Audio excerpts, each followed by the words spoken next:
ప్రకాశం జిల్లా కోలుకుల గ్రామంలో వేటగాళ్ల ఉచ్చుకు చిక్కి చిరుతపులి మరణించిన ఘటనలో ఇద్దరిని ఫారెస్ట్ అధికారులు అరెస్ట్ చేశారు. వీరితో పాటు వన్యప్రాణులను వేటాడేందుకు అడవిలో సంచరిస్తున్న మరో ముగ్గురిని అధికారులు అరెస్ట్ చేశారు.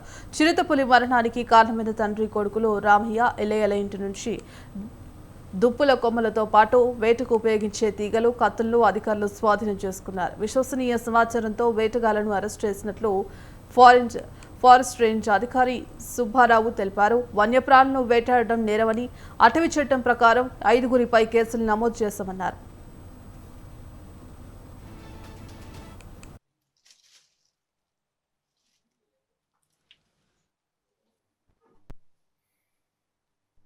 ఇక్కడ ఒక చిరుతపులి ఉచ్చులో పడినట్టు సమాచారం అండి. అది అప్పుడు బతికే ఉన్నది. వెంటనే మనకున్న వెటనరీ డాక్టర్స్, మనకున్న ఎన్ఎస్టీఆర్లో ఉన్న వెటనరీ డాక్టర్స్ పిలిపించడం జరిగింది. దానికి మత్తు ఇచ్చి దాన్ని ఉచ్చును విడిపిద్దామని. అయితే అది ఎప్పుడైతే ఉచ్చులో ఉందో బాగా అది విడిపించుకోవడానికి ప్రయత్నం చేయడంలో ట్రామాటిక్ షాక్ వల్ల చనిపోవటం జరిగింది. ఆ ఉచ్చులు ఇక్కడ దగ్గరలో ఉన్న వాళ్ళు ఈ పందుల కోసం పెట్టినట్లుగా తెలుస్తున్నది. సో దానికి సంబంధించిన మనకి ఆధారాలు కూడా దొరికినాయి. దాని మీద దర్యాప్తు జరుగుతున్నది. మేము వాళ్ళని పట్టుకోవటానికి ప్రయత్నం చేస్తాం.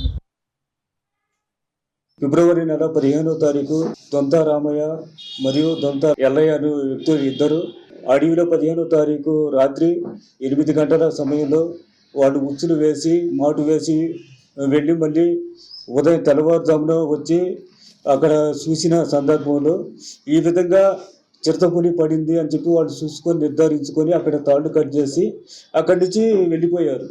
దొంత రామయ్య తర్వాత వారి కుమారుడు ఎల్లయ్య అనే వ్యక్తులు ఇద్దరు ఆ ఉచ్చులు